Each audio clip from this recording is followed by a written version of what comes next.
disagreements to violence. That's what we have elections for. And I want to also thank you and all of the FBI for the work that you do, and frankly, the abuse, unwarranted abuse and criticism that have been directed to you by conspiracy theorists and others. It doesn't make your hard job any easier, and I want you to know that many of us notice that and appreciate the work that you and your team are doing. Let me just ask a couple of quick questions. First, many of us are interested in the motives of the shooter here. You know, when it's an assault on a political figure, you immediately assume there's a political motive, and that may be the case here. We don't know yet. But I was interested in what you're seeing on his phone. The press has reported that he had pictures not only of Mr. Trump, but of Mr. Biden and various other members, political figures. Can you discern, was there, an element of, mainly Republicans, maybe Democrats? Was it all over the board? Can you enlighten us about that? Well, this is a place where it's particularly important for me to reiterate the caveat that I've included before, because in this instance in particular, we have a lot of legal process out for additional accounts and things like that that the shooter is associated with. So we're hoping to learn more, and we're still exploiting a number of the digital devices. Right. I think it's fair to say that we do not yet have a clear picture of his motive, and I think it's important for me to explain, because I understand, of course, why everybody wants to know the answers to those questions. Often in an investigation, from interviewing people that the subject was in close contact with, looking at the individual's social media accounts, messages, often things, physical evidence in the person's residence. You might see a manifesto, things like that. We're not seeing that yet, but we are digging in hard, because this is one of the central questions for us. What I can say is that the shooter appears to have done a lot of searches of public figures in general, but so far we're seeing kind of news articles and things like that, and so the images that have been reported about, really what we're talking about there are when you do a news search of an article, the image appears in the cache, as opposed to like a search for that specific individual. But again, I really want to be clear that that's a place that we're doing a lot of work right now, and so more to come on that. Well, I thank you for that clarification. We're interested also in the role of access to weapons when it comes to this terrible crime. The shooter used a semi-automatic rifle, really a weapon of war, that sadly has also been used in mass shootings around the country, including in my own district. It seems to me that the assault weapons ban that was once in place has to be a part of the national answer to curbing the epidemic of gun violence in America. I wonder if you could, with your help, Director Wray, understand a few aspects of the investigation. It's my understanding that the Bureau of Alcohol, Tobacco, Firearms, and Explosives, ATF, was quickly able to trace the gun's purchaser, using records from an out-of-business gun store, records that the government is required to correct. Some of my colleagues on the other side of the aisle have suggested that collection should stop. There have been efforts to digitize it, which have been resisted. Can you tell us about how the origin of this gun purchase was discovered and the technology used?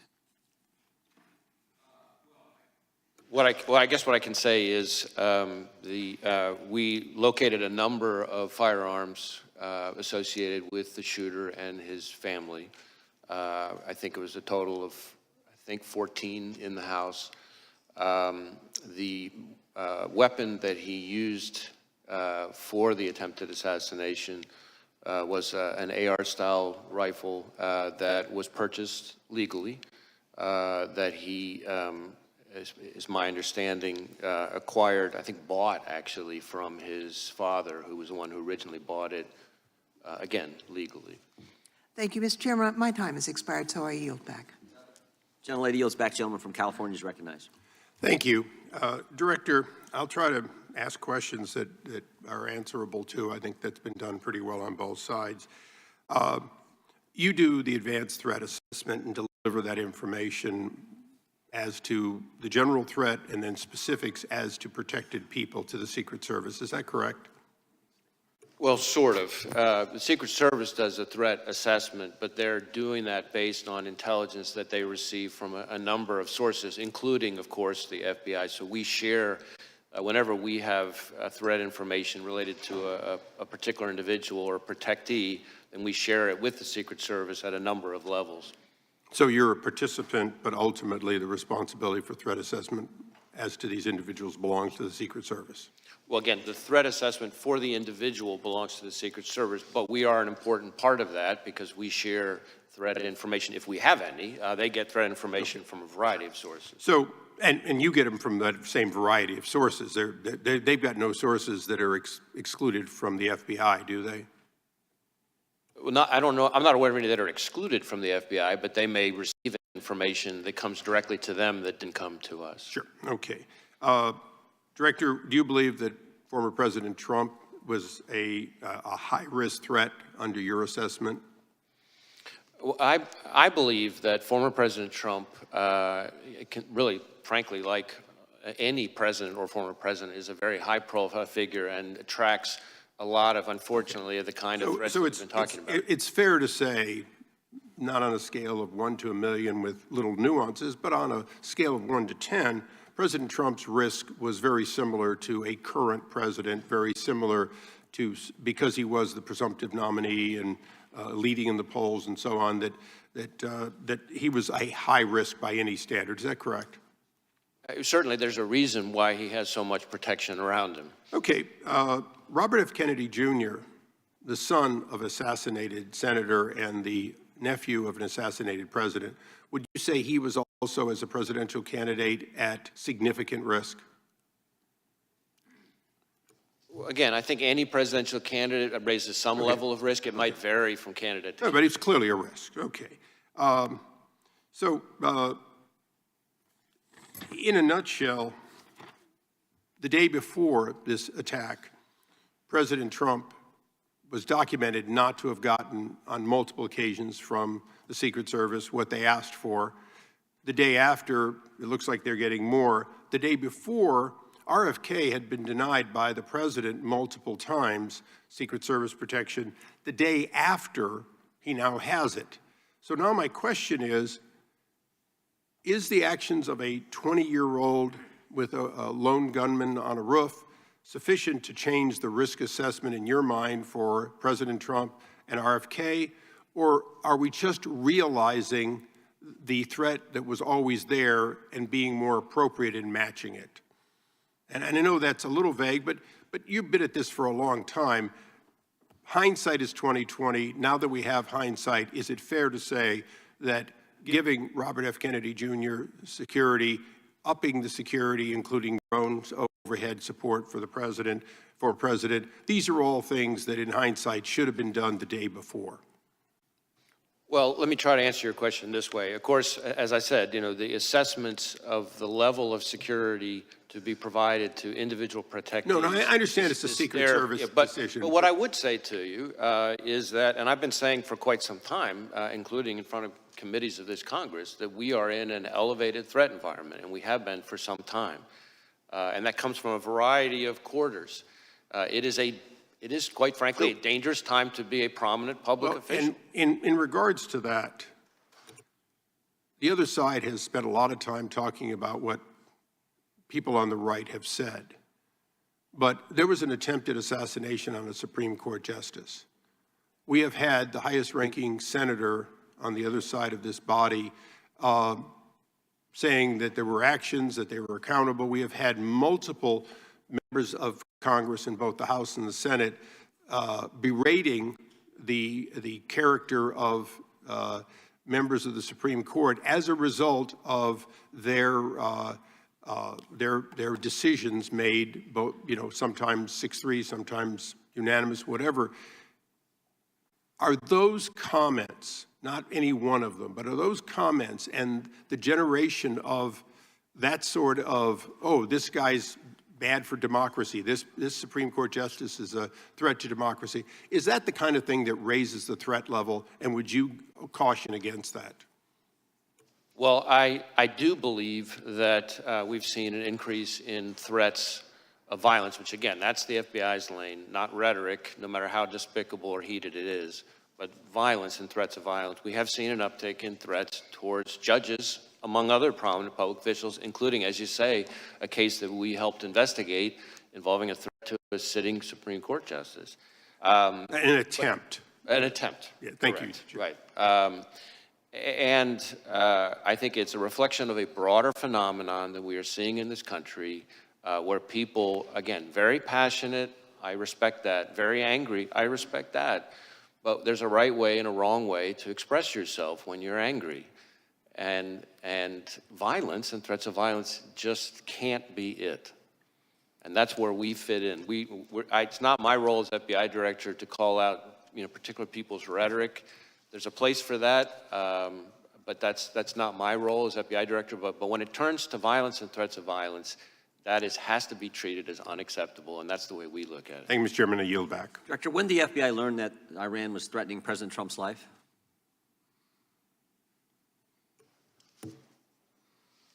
So I want to be a little bit careful here, not to talk about specific classified information, but we have been for quite some time, and I'll stick with what's in the open record. We, for some time, and I in particular for some time, have been calling out the efforts by the Iranian government to attempt to retaliate for the killing of Soleimani by going after current or former prominent U.S. officials, and we've even had an indictment against it. And I think that we need to recognize the brazenness of the Iranian regime, including right here in the United States. And I expect that we're going to see more of it, and I expect there'll be more coming on that. I'm not aware of any threat information related to protectees that wasn't, passed in a timely way, but I can't really get into specifics here. It's minority's time here, but I just felt that was a question the committee needed to understand, and it sounds like you've known that for a long time, and that information was conveyed to the Secret Service? Any information related to threats against the former president, which again, as we've sort of talked about, happens all too often, is something that we have a whole process we routinely share with the Secret Service at a number of levels in a timely way, and to my knowledge, that has consistently been followed. The gentleman from Georgia is recognized. Thank you, Mr. Chairman. Thank you for being here, Director Wray. Director Wray, the FBI is the independent law enforcement agency under the Department of Justice. Is that correct? Yes. And does the FBI director currently report to anyone? Well, you mean in a chain of command, Yes. reporting structure kind of Yes. thing? Yeah, so the FBI is part of the Justice Department.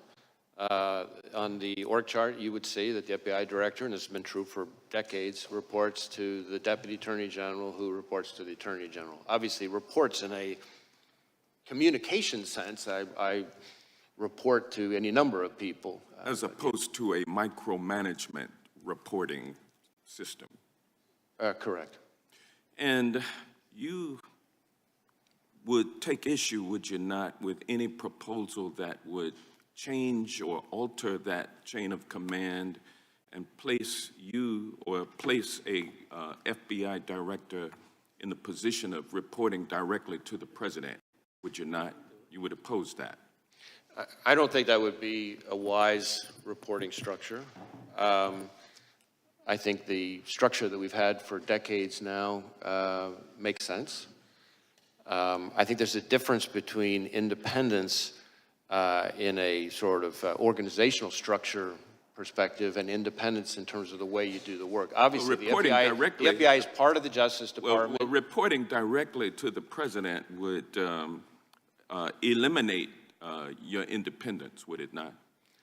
I don't think it would help. Yeah. And you're familiar with Project 2025, are you not? I mean, I've seen news reports about it. I'm not particularly familiar with it. You're aware that it is a game plan for President Trump's first 120 days in office, correct? I'm really not familiar with the details. Again, I've seen reporting about it. It is, and what he proposes to do is to force the FBI director to report directly to him. That's what he wants to do within the first 120 days. He also wants to eliminate the position of FBI General Counsel. That is also set forth in Project 2025. How would you recommend that? I think the FBI's Office of General Counsel serves an incredibly important role, including in terms of advising our workforce. We have 38,000 people. The idea of having an organization like ours, an independent law enforcement agency like ours that doesn't have its own general counsel's office doesn't make sense to me. Well, it would seem like any proposal that would force the director to report to the president, and then there would be no legal counsel for the director of the FBI. That seems like it's an attempt to neuter the FBI and render it accountable only to the president. Isn't that correct? Well, let me put it this way. I recognize that the FBI director, this FBI director and every FBI director before me serves at the pleasure of the president. And that's part of our system. I was appointed by President Trump. I respect that. I think that's a part of our structure. But independence in terms of how we do our work is what matters to me. And we need to be able to do our work in a way that is free from political interference. Well, you wouldn't be able to do that by reporting everything you do to the president and getting his authority and approval before you take action, correct? I don't think that would be a wise approach. And then there's even a proposal to replace many of those 38,000 dedicated civil servants who work for the FBI, replace them with a MAGA group that has pledged its allegiance to Donald Trump. What danger would that bring to the FBI if that were to happen? Well, again, I haven't read or reviewed this thing that you're assuming referring to. what I say is but, true. But What the FBI is impact would made that up of, the FBI is made up of 38,000 dedicated career law enforcement professionals. It has no political appointees of any kind unless you count me as a You don't nominee of want the that to former change president. either, do I you? don't think that should change. I You don't think want that is, a bunch that is of MAGA part of how we do loyalists our work. being, Right. being the employees of the FBI. We're coming up on 116 it would- years of the FBI, and that's the way it has been for 116 It would years. be for a reason. crazy to take 38,000 MAGA loyalists and put them at the FBI. That's frightening. That's what Project 2025 proposes, and I'm glad to know that you are not with that program, and with that I yield back. Gentleman yields back. Gentleman from Florida is recognized. Was the shooter on the FBI's radar in any way prior to the assassination attempt? We did not have any information about the shooter. He was not in our holdings before the shooting. No communication in any chat rooms, no CIs or confidential human sources have any interaction with? No, we've run a thorough search for the subject through all of our holdings, and he was not in them anywhere. Were there any FBI agents or informants present at the Trump rally in Butler? Not to my knowledge. And Mr. Jordan was talking to you about Iran. Were law enforcement resources diverted from the protection of President Trump to John Bolton as a consequence of concern that Mr. Bolton might have been the target of Iranian malign efforts? That's really a Secret Service decision. I don't know the answer to that. That's really something they would know better. What I can tell you is that there are a number of individuals. You mentioned one who we've brought a case, a specific criminal case for the Iranians targeting for assassination. But how the Are you going to get that allocates- answer to us, whether or not resources were diverted from Trump to Bolton? Is that just going to be part of your review? I think that's going to be part of the reviews by the inspector general. The Inspector and General for after- DHS, right?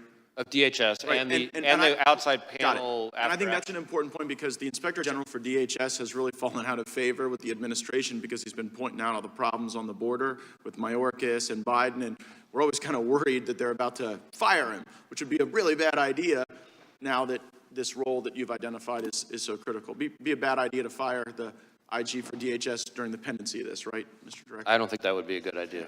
I'm with you on that. So I want to zoom out a little bit. How often do you brief President Biden?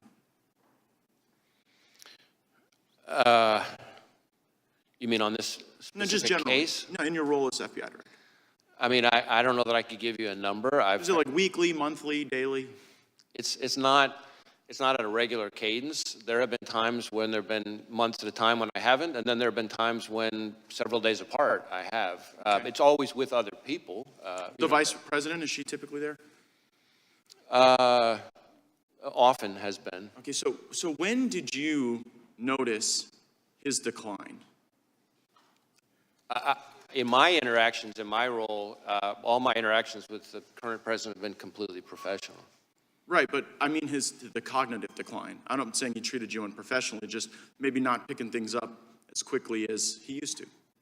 Again, I don't meet with him very often, but what you're describing is not something that I've observed during my interactions with him. I mean, we've had it observed so often that the ranking member and Mr. Schiff on this committee have said that he could no longer continue as a candidate. And so, since you're the FBI director, I was just sort of wondering, like, who's running the country? Like if something bad happened, you'd have to go brief President Biden about it right now? God forbid? And on any number of occasions, I have briefed the president, and as I said, those briefings have all been uneventful and unremarkable. Oh, I can imagine them being uneventful. But in the work where the vice president's also present, like you say, there's like more than half the time there's these briefings, she's there too? I don't know if I'd said more than half the time. Certainly, there have been times where she's been present. There have been other times where she hasn't. I take you at your word when you say this is the most complicated threat environment you've ever observed over a long career in law enforcement. And I'm just kind of wondering, with this assassination attempt, with the invasion at our border, with all the Hamas that have been let in that you've talked about and briefed about, like, is Biden up to it? And if he's not up to it, and you're a guy who's been regularly briefing him, like, who's been in on this conspiracy to hide the real Joe Biden from all of us for years? It never occurred to you that this guy wasn't up to it in all these briefings you did? As I said, my briefings with the president have all been completely fine. Were they I've between briefed, 10 a.m. and he's 4 asked p.m.? questions. There hasn't been anything of note in the area that you're talking about. Yeah, did you ever have to brief him before 10 a.m. or after 4 p.m.? We hear those are as good hours. I certainly, times that I have briefed have included outside those hours. Right, okay. I just, I think the American people want to know how we got to this point with someone who's so diminished his own party has basically put him out to pasture. And since you had close proximity and the vice president had close proximity, I'm just kind of wondering if you were being straight with all of us about how things were going with him. I guess we'll have to figure that out. You can count on me to be straight with you, sir. We'll see. Gentleman yields back. Gentleman from Tennessee is recognized. Thank you. Firstly, I'd like to recognize, unfortunately, the fact that our colleague and my colleagues, side by side, mate for many, many years in this committee, Sheila Jackson Lee, is no longer with us. She was a great member and a force for America, and her loss is felt and is great. Secondly, I'd like to say to the FBI director that there were some remarks made when you were introduced, preemptory remarks, saying that people don't have great faith in the FBI and et cetera, et cetera, et cetera. I have great faith in the FBI, and I think most of us on this side of the aisle do. And we appreciate your work and appreciate your being here. Some on the other side of the aisle have cast aspersions upon the FBI and upon law enforcement.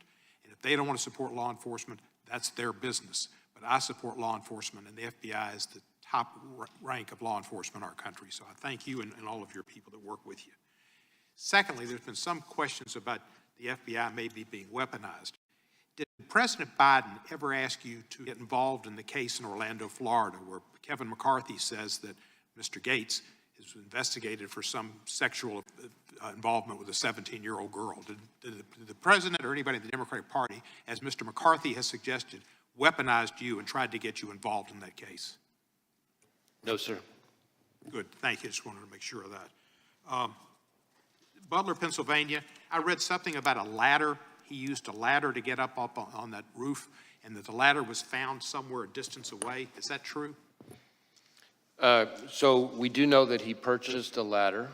I think, if I recall correctly, it was about a 5-foot tall type of ladder. But importantly, we did not find the ladder at the scene.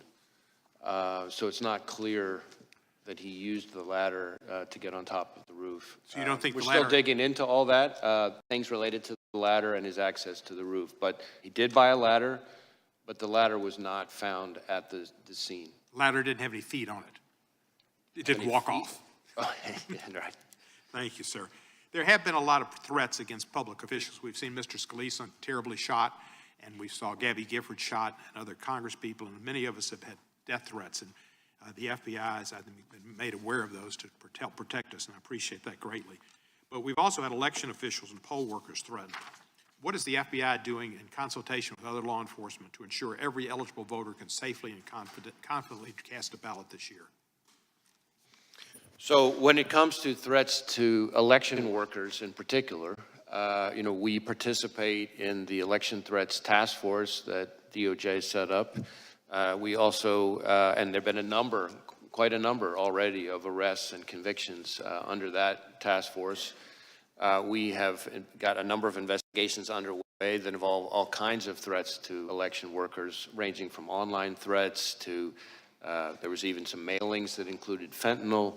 So there's been a number of types of threats to election workers. And these are, after all, people who are putting in their own time for the good of the country to try to help us have a functioning democracy. And so the idea that they would be targeted with violence is just outrageous. We are sharing information with election officials about things to be on the lookout for. We have election crime coordinators in all 50 And you'll be prepared for Election Day with additional, FBI will be looking out for. Yes. Thank you, thank you. Jeffrey Epstein, been in the news a lot lately about involvement with certain people high in politics involved. Did the FBI conduct the raid on his townhouse in New York when he was incarcerated in New York? There was a raid on his East Side townhouse. Well, I don't know about a raid. I know we executed a number of searches in the course of our fairly extensive investigation related to Mr. Epstein. Can you tell me during that search if you came across and have within the possession of the FBI tapes of him with other individuals that he might have taken in people in compromising positions? Yeah, I don't know that there's anything I can share related to that. I can see if there's information we could provide and maybe get back to you on it. If there were tapes of people in prominent positions, friends of his he posed for pictures with, possibly in compromising positions, it would be, the public, I think, has a right to see those. Well, I mean, how we handle evidence recovered in a criminal investigation has all kinds of rules that apply to it. I recognize the intense public interest in the subject, but we'd have to follow our rules. But I'm happy, like I said, I'm happy to follow up with my team on it. Thank you, sir, and I appreciate your service, and thank you for being here today. Gentlemen, yield the last 5. The chair now recognizes the gentleman from Arizona. Thank you, Mr. Chairman, and thank you, Director Wray, for being here. How many shots did the shooter fire? Well, we know that he fired at least 8 because we recovered 8 cartridges on the roof. Okay, and are all the cartridges and the unspent bullets, have they been, you know how many there are? You've accounted for all of those? I assume, yeah. We believe we have. Again, there was lots of work still ongoing, but yes, we believe we have accounted. And did the recovered shells, the cartridges, match the shooter's rifle? My recollection is yes. And you've conducted analysis that confirms that? Well, we work with ATF, but yes, so some of the work has been divided up. But. And how many shells casings were recovered from the location of the counter snipers? I'm sorry, I couldn't hear the last part. From the counter snipers location? That I don't have the answer, at least here at my fingertips. Okay. Did the blood and tissue pattern of the shooter, did it match the stories or the witness testimony that you've heard so far? Can you, well, I'm not sure I'm following the question. Well, I assume you've interviewed the counter snipers, or you have that evidence, and other witnesses describing the kill of the shooter. And I'm wondering if the blood and tissue and brain matter is consistent with the testimony that you're receiving. In other words, is the physical... In terms of the manner of death? Exactly. Is the physical evidence consistent with where the shot from the counter sniper took place? Yeah, so the autopsy is being handled by, as is not unusual, the state authorities. My understanding is, thus far, I don't think it's fully complete, which is, again, not totally unusual, but so far, nothing remarkable on that front. That's from the body itself, but from actually the scene where the shooter was found, is everything consistent with the testimony, the physical evidence at the scene? Is that consistent with the testimony you've seen, that you've heard so far? So far, yes. Again, ongoing investigation. Were you able to determine whether the shooter took the gun up with him when he climbed up to the top of the roof, or was it already placed there somewhere? So that is something that we're drilling into right now that we don't know the answer to yet. I can tell you, which may be relevant, though, to your question, that, and I don't think this has been reported yet, that the weapon had a collapsible stock, which could explain why it might have been less easy for people to observe. You know, because one of the things that we're finding is people have observed him, the first people to observe him with the weapon were when he was already on the roof, and we haven't yet found anybody with firsthand observation of him with the weapon walking around beforehand. So that doesn't mean he wasn't, obviously, but the collapsible stock is potentially a very significant feature that might be relevant to that. Did he have a scope? I believe so, but as I sit here right now, I don't remember. Okay. You mentioned about 2 hours before the incident that he'd had a drone and he was using a drone. Instead of me putting words in your mouth, just tell me how you discovered the drone, how you discovered the time, and how you discovered, if you can describe what he would have been observing with the drone and how you determined that, please. So this is something that's very much ongoing right now. We're going back and forth with our lab as they continue to do work on it. What I would say is the drone was in his car. As I said, we've been able to, by exploiting the drone, determine, its use and flight paths. There were no pictures or videos on the drone of the day of the rally, for example, but we have been able to reverse engineer the flight path of the drone from the day of the rally, and that's how we know that for about 11 minutes, from I think it's around 3:50 p.m. to 4 p.m., somewhere in that range, he was flying the drone, and we have the flight path. It's about 200 yards away from where former President Trump would ultimately be speaking. And so that would have primarily given him a vantage point. I'm trying to think how to describe this. If the former president's podium is that way, Yeah. the drone would be over here looking, say 200 yards again off this way, looking back. So it would have shown the shooter, we think, again, we're still doing more work on this. I really want to qualify what I'm saying, but I'm trying to be transparent and lean in here.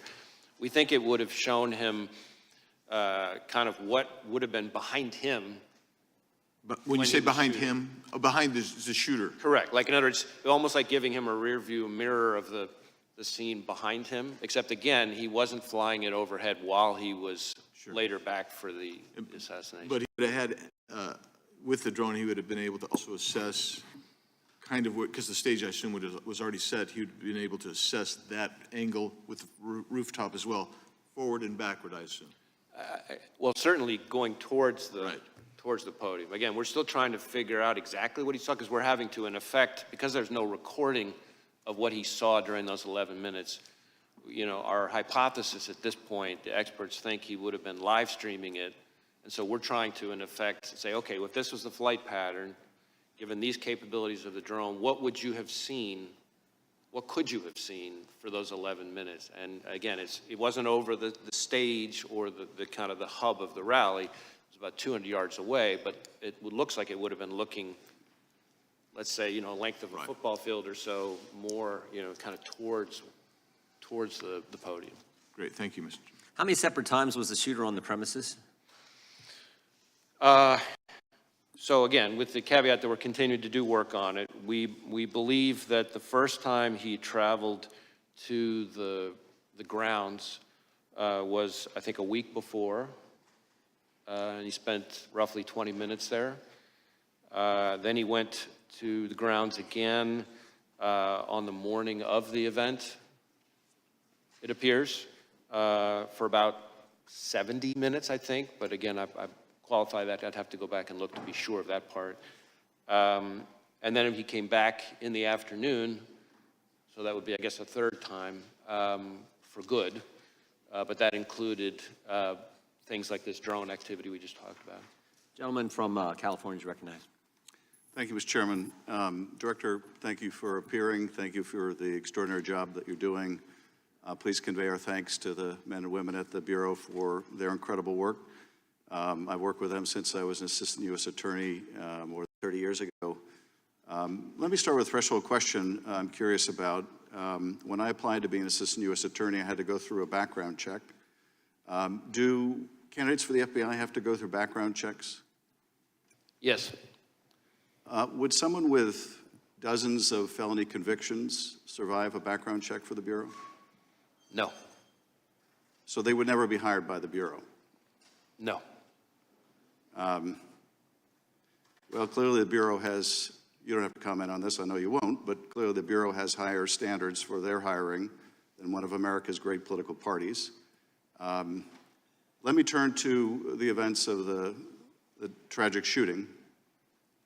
Have you been able to gain access to the shooter's electronic communications, social media, and with the caveats that you mentioned that the investigation is still early, have you been able to make any deductions or are there any indications of the shooter's motivation from those electronic holdings? So in terms of our ability to access it, we have been able to get into and exploit a number of electronic devices, digital devices, but not all of them yet. And then within his various accounts, we've been able to get access to some of them, but some of them we're still waiting on. Some of them we may never get access to because of the encryption issue that it presents an increasingly vexing barrier for law enforcement, not just the FBI, but for law enforcement all over the country. But we're still drilling into that. We have some information. Some places we've been able to look, some places we will be able to look, some places we may never be able to see, no matter how good our legal process is. But that's what we're looking at right now. In terms of what we've been able to find so far, a lot of the usual repositories of information have not yielded anything notable in terms of motive or like ideology. Having said that, it does appear fairly clear that he was interested in public figures, kind of more broadly, and I think this is important, that starting somewhere around July 6th or so, he became very focused on former President Trump and this rally. And so one of the things that I can share here today that has not been shared yet is that we've just in the last couple of days found that from our review, to your point about devices, analysis of a laptop that the investigation ties to the shooter reveals that on July 6th, he did a Google search for, quote, how far away was Oswald from Kennedy? And so that's a search that obviously is significant in terms of his state of mind. That is the same day that it appears that he registered for the Butler rally. And when you say that his electronic holdings indicated an interest in different public figures, without revealing anything you're not comfortable revealing about those public figures. Can you tell us anything generally about them, either the offices they hold, their political party, or was it simply people of a high profile? Well, a couple things. First, the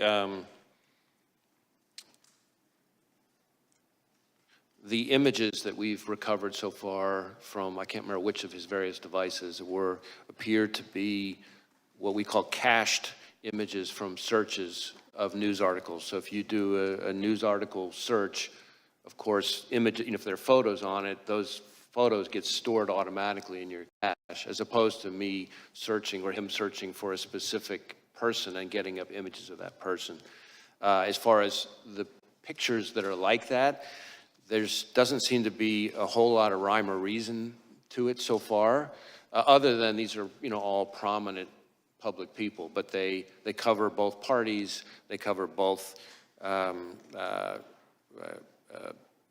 U.S. people and even some foreign public officials.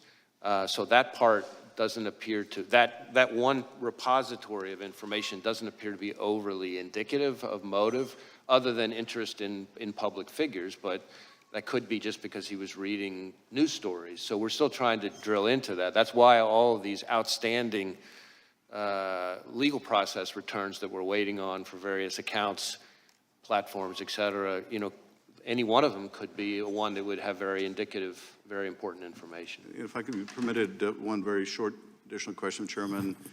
From that, any indication of any other particular target, that is someone who was not just sort of generically the subject of the searches you described, but for which there was more of an interest than others?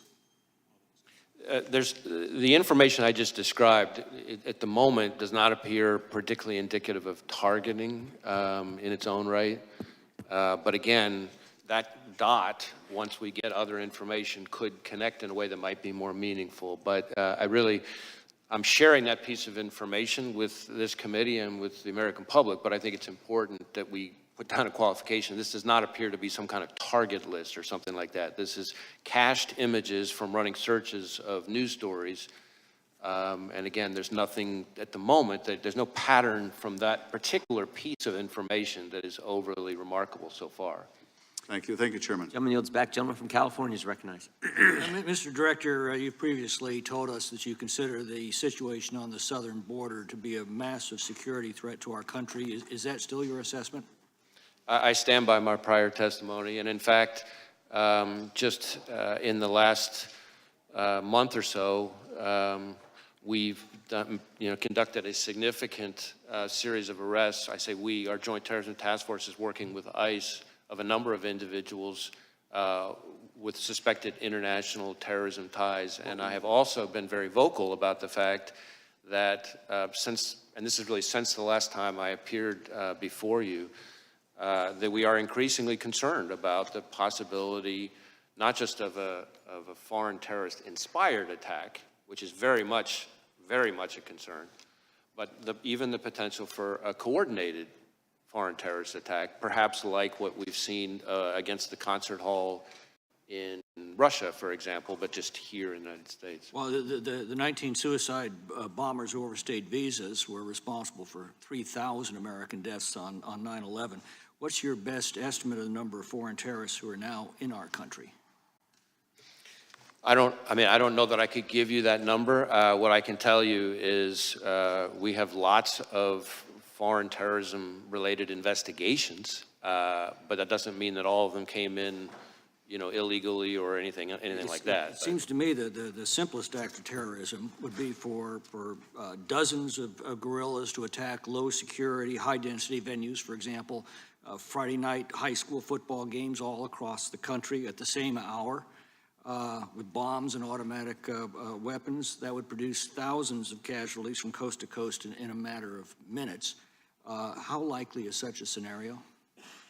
Well, what you're describing would require, of course, a lot of coordination. But what I will tell you, and I think you're onto a particularly important point from my perspective, which is that unlike the 9/11 attacks, which, again, I was in FBI headquarters on the day of 9/11, and so I remember it vividly, and I've spent plenty of time in the period after that in my prior positions engaged with the families and the victims. But what we're seeing more and more with the foreign terrorist threat, and frankly also the domestic terrorism threat, is a focus on kind of like what you're talking about, well, what I would call soft targets, which is really for the American people's benefit, just intelligence community speak for where everyday people live their everyday lives. What terrorist groups have now infiltrated our country that you're tracking? Well, I don't know that I would say infiltrated. We have investigations as we speak that relate to ISIS and its affiliates. We have investigations as we speak that relate to Al-Qaeda. We have investigations as we speak that relate to Al-Shabaab. We have investigations as we speak that relate to the Iranian proxies, Hezbollah, and so frankly, even the IRGC Quds Force itself. What foreign criminal gangs are now in our country that you're most concerned with? Well, foreign criminal gangs, I mean, we obviously have investigations, a lot of investigations into, gangs like MS-13, for example, and some of its counterparts. Although I think if you were to talk to most chiefs and sheriffs like I'm doing every week, we shouldn't underestimate how prevalent neighborhood gangs are, really. It's a lot of the gang violence that... Well, I'm concerned about those that we've allowed in through the southern border and what threat they are now posing. Do you believe that the vetting performed at the southwest border is adequate to ensure that aliens with terrorist or criminal gang ties are not being released into the United States?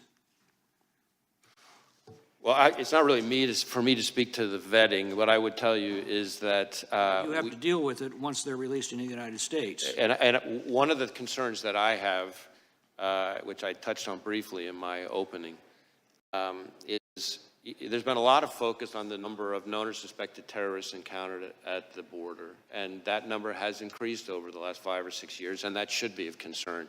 But frankly, to me, the bigger concern is individuals who weren't either weren't on the watch list at the time they came in because there wasn't information known yet that ties them to terrorism, and it's only after they get in that some new piece of information develops somewhere overseas, and now we know.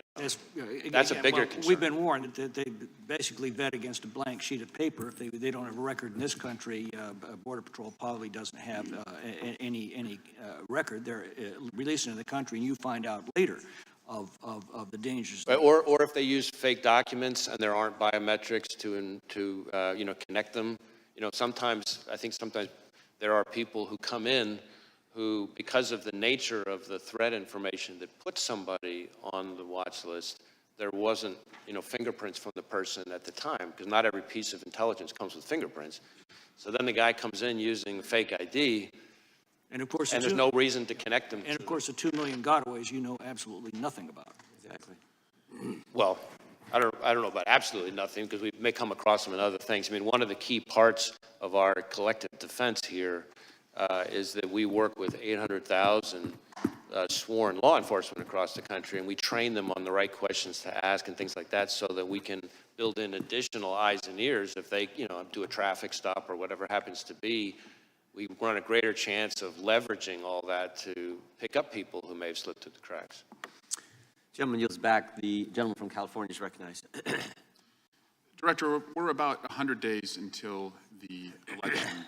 Russia has attacked our democracy in past elections. Are they seeking to do it in this one? We assess that the Russian government continues to want to influence and in various ways interfere with our democracy, with our electoral process. In fact, just in the last few weeks, we announced a significant disruption of a generative AI-enhanced social media, bot farm, essentially, of the Russians that was designed to be an influence operation, and some of the fictitious profiles of those bots purported to be U.S. persons. So they're still at it. We've seen that in election cycle after election cycle. Do the Russians have a preferred candidate? I'm not sure that I could speak to that here, but certainly what I would tell you is it's not just the Russians, and I think that's important for people to know too. There's a lot of attention to the Russians, as there should be, but we also know, you may recall that in 2020, Director Ratcliffe and I announced an effort by the Iranians to try to interfere, and more recently, we've had indictments related to China. 34 Chinese MPS officers creating fictitious personas, posting false information online, full of narratives designed to sow divisiveness, discord, undermine us. And I'm talking about narratives that they were pushing, again, purporting to be Americans, but actually Chinese MPS officers. For example, trashing any suggestion that COVID came from a lab leak, or trashing U.S. law enforcement on the occasion of the anniversary of George Floyd's death. And shifting to the attempted assassination on the former president, I want to make it clear, in America, violence has never been the answer. Not on a certain day in January or a recent day in July. And I just want to go through the shooting just briefly with you. How many armed officers were within the perimeter, just ballpark figure? You know, that really goes to the security posture, which is the subject of the DHS Inspector General's review and the outside panel, independent panel that's Would you say probably more than 100, though? I have to believe that number, but I don't have that number at my fingertips. Our focus is on the shooter and his attack. And the shooter was able to get 8 shots off before he was killed? That's what it would appear, yes. Type of weapon used by the shooter was an assault rifle? Was an AR-style rifle. So that means one trigger pull, one round, is that right? Essentially. Do you like to shoot? Do I? Yeah. Yeah, yes. Do you know the difference between an AR and a bolt-action rifle? I'm not going to try to sit here and engage on sort of firearms expertise, but I've fired a variety of weapons. But had the shooter used a bolt-action rifle, would that have been one trigger pull, one round? that's my understanding. Would there had to have been more, well, on an assault rifle, trigger pull, round, bolt action, non-assault rifle, what's the difference? Is it faster, slower? He was able to get more rounds off more quickly than he would have with other kinds of weapons. And that's my point, is that we can add additional resources to protect political candidates, and we should. The people who went to that rally deserved to be protected from gun violence, just like the students at Parkland deserve to be protected from gun violence, just like the babies at Sandy Hook deserve to be protected from gun violence. So we'll devote more resources. We've added a presidential candidate who is also now protected. But if we're being honest with ourselves, we have armed this country to the teeth. And we have allowed the most dangerous people to have access to the most dangerous weapons. And I say that as a parent of a 7-year-old and a 5-year-old and a 2-year-old, the two oldest who have done multiple mass shooter drills in their classrooms. I say that as a brother to 2 police officers who walk a very violent beat. And I say that as an elected official who believes that my colleagues deserve to be as safe as I deserve to be when we are at political rallies. And so we really need to step back and think, if we allow these weapons to be in our country, can we truly protect our elected officials, and can we truly protect, most importantly, our children and the next generation? I yield back. Gentleman yields back. It is good to have Mr. Massey back with us today. Some of us had a chance to go to Kentucky over the last few weeks and visit with Thomas and his family and hear all kinds of wonderful stories about Rhonda. Amazing, amazing lady, gentle spirit, and we're glad to have Mr. Massey back with us. And the next 5 minutes belong to you, Congressman. Thank you, Chairman. Director Wray, how many counter snipers were present at the rally that day, and which of the counter snipers took the shot that took out the would-be assassin?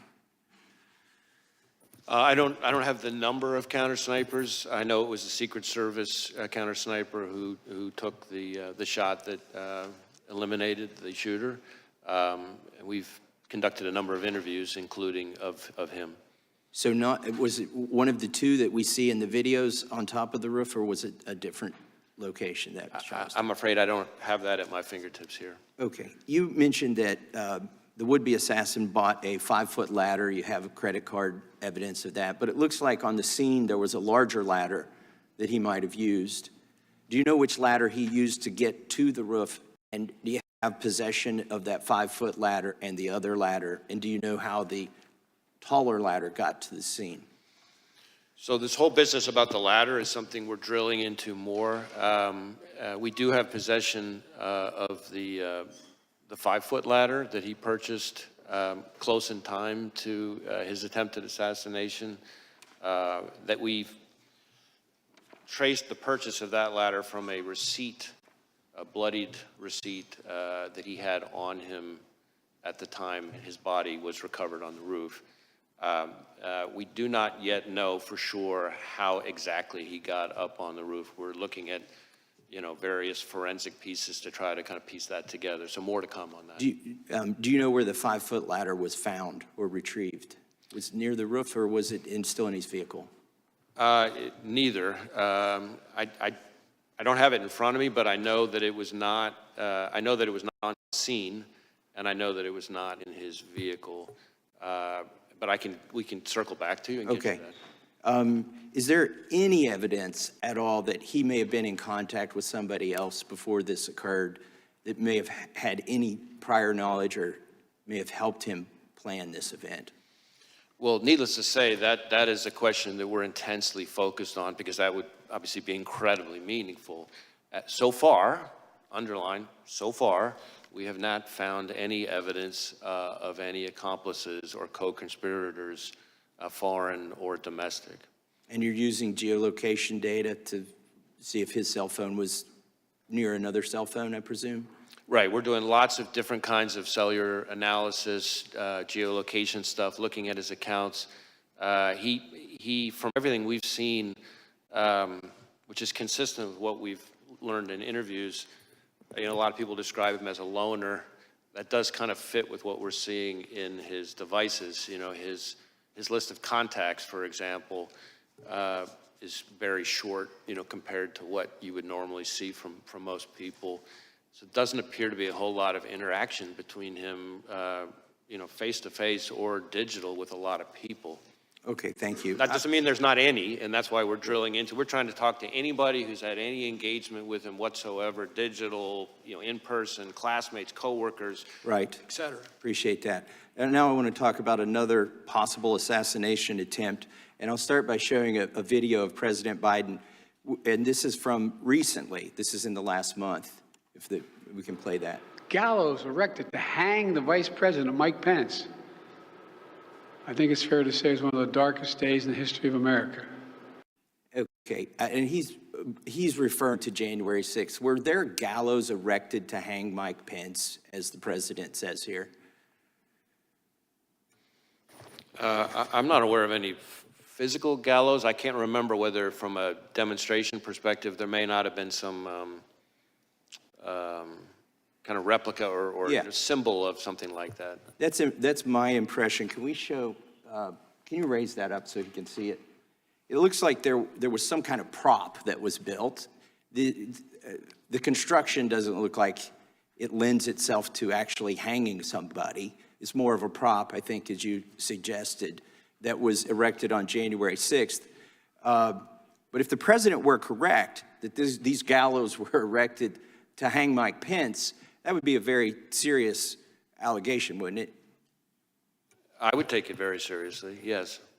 Has anybody been arrested, or do you have any leads in conjunction with the erection of this gallows? We had a picture here on the screen, if you can show it again. It was just up there. There's an individual here who's seen near these gallows. Has he been arrested? Have you identified this person? I don't know that I could speak to this specific person or the gallows that are pictured on the image. We have had, I think, 850 people who have pled guilty to federal crimes related to January 6th, and I think, another 180, I think it is, convicted at trials.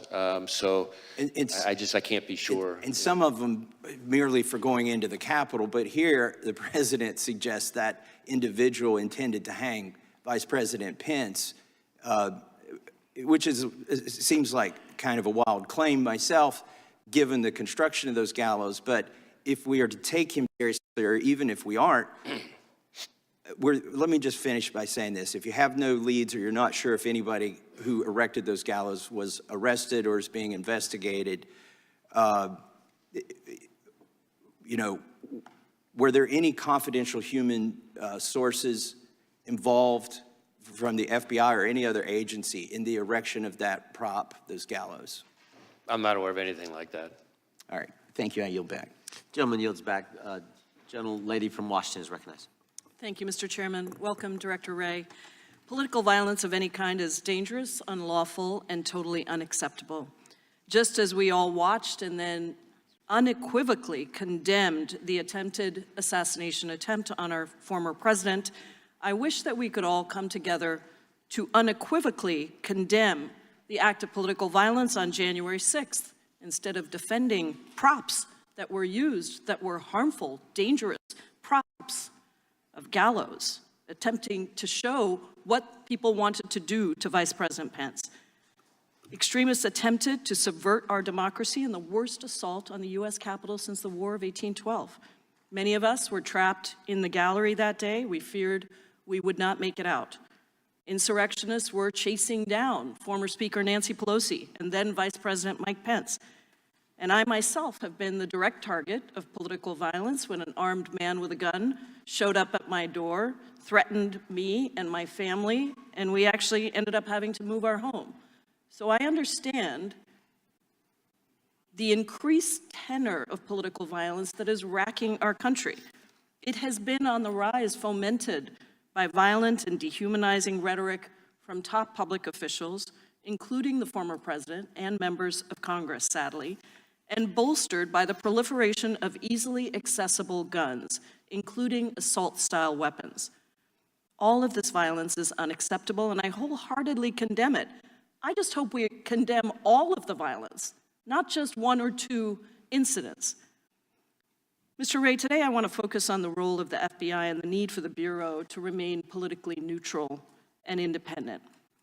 The FBI cannot and should not be subject to the whims of any president.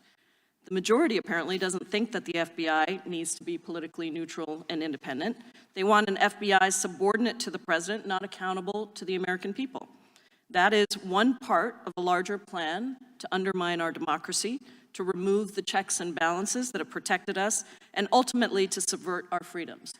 That agenda, promulgated by the former president, his loyalists, and their MAGA allies, is called Project 2025. It is publicly available online.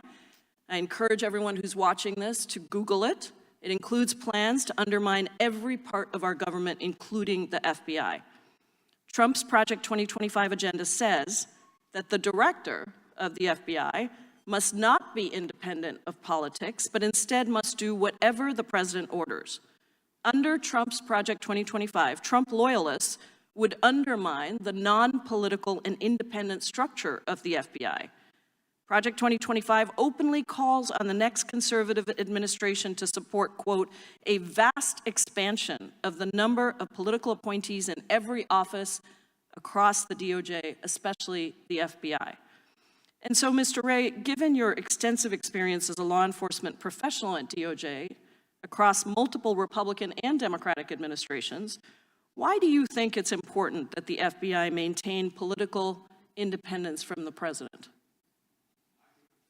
I think the FBI is and needs to stay independent, and that means protecting the American people without fear or favor, upholding the Constitution and the rule of law, and it means following the facts wherever they lead, no matter who likes it. And I add that last part because the essence of independence and objectivity is not that an investigation is going to always yield the result you want. Our independence and objectivity can't only be respected when you like the outcome. That's the very essence of objectivity. Sometimes you're going to like the result, sometimes you're not going to like the result. And that applies to everyone, including us. any number of times, we're disappointed and frustrated by the results of our investigations.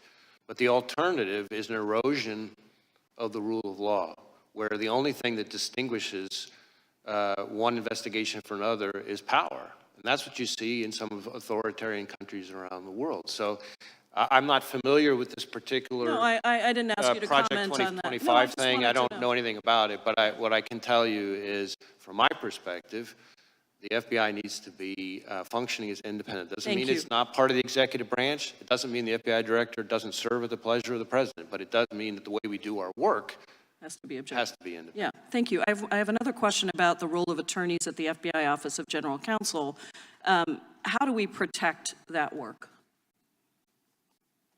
I'm sorry, could you repeat the question? The role, what role do the attorneys at the FBI Office of General Counsel play in ensuring that the Bureau respects the constitutional rights of American citizens? How do we protect that work? So in my experience, the lawyers in the Office of General Counsel play an incredibly important role in ensuring that our agents have their questions about how to comply with the law and conducting their work answered, and ensuring that we conduct our work in the right way, which means scrupulously adhering to the laws and the rules that apply to us. I just wanted to say before I yield, Mr. Chairman, that the Project 2025 also eliminates the FBI's Office of General Counsel in-house lawyers who are responsible for that role. I appreciate your indulgence, and I yield back. Gentlelady yields back. Gentleman from Wisconsin is recognized. Yeah, thank you, Mr. Chairman. I think it was when you were here December of last year, Mr. Wray, that you said blinking lights were going off in regards to the southern border and what is happening down there. Has the border situation improved in terms of your assessment with the security of Americans since you were last here in December? Well, I guess a couple things, and I appreciate the question. So first, the blinking lights comment that I made refers more broadly to the threat environment that I'm seeing as FBI director across a wide range of threats. Contributing to that in a variety of ways are the threats that emanate from the border. So it's not a comment just on the border issues, it's the threat environment that we face more broadly, in my experience in law enforcement. I am increasingly concerned that foreign terrorists could seek to exploit vulnerabilities at our southwest border or at other ports of entry or in other aspects of our immigration system to facilitate an attack here in the United States. I think that is something we have to be concerned about. There's been a lot of focus on numbers of this, numbers of that, and I understand that. But as I think was referenced in an earlier question, it doesn't take very many foreign terrorists to be a real problem. We had 19 hijackers responsible for the 9/11 attacks. And we just, not that long ago, had a case, some of the members of the committee will remember, where we charged an individual for trying to smuggle individuals in to assassinate former President Bush. Are you concerned that the Border Patrol chief, former Border Patrol chief Rodney Scott, said that he was concerned about very, very minuscule data that they were receiving? So there's all this, we are told that illegal aliens are vetted against databases, but oftentimes they're doing biometrics as they come into this country, but not looking behind it in their home countries. Does that concern you when there's not a review done in the home country?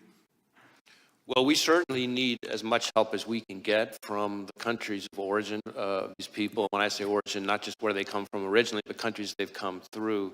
And the biometric enrollment piece is, of course, an important one. We have situations where even if... Are we doing a thorough enough job of reviewing them, their actions and their lives in their home countries before they came here?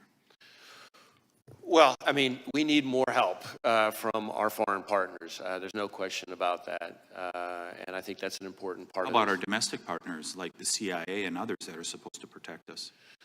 So there's been a lot of discussion, of course, over the last several years about the pivot to what's called the hard targets, right? The understandable focus, which I support, of focusing on the threat posed by China and Russia and Iran. But with that comes, if you look at, for example, the withdrawal from Afghanistan, we start to lose sources of information about foreign terrorist threats from overseas, and that is a concern to me. Yeah, my time's running out. Has Vice President Harris met with you in regards to the border? Well, I've been in meetings that have included the Vice President that have in different ways touched on border Has she issues. specifically asked you for a meeting in regards to the threat that is at the border? You know, I'm not going to get into sort of specific meetings, but I can tell you that I've been in meetings that have included, among other people, the Vice President that touch on border security issues. Did she ask you questions about what you thought needed to be done in regards to reducing this threat to the American people? You know, I really can't get into specific conversations. Is support for President Trump a security concern within the FBI? I'm sorry, I couldn't hear it. Is support for President Trump a security concern amongst your employees? No. Is objection to the COVID-19 vaccine a security threat? Not from my perspective. Who improved what is termed the Trump questionnaire within the FBI that was done by SIIS? Dina Perkins, Jeffrey Ventry were behind it. Who was responsible for that? And did you know that there was a Trump questionnaire out there? So the document you're asking about is an interview outline that we only recently learned about, and in my view is completely inappropriate.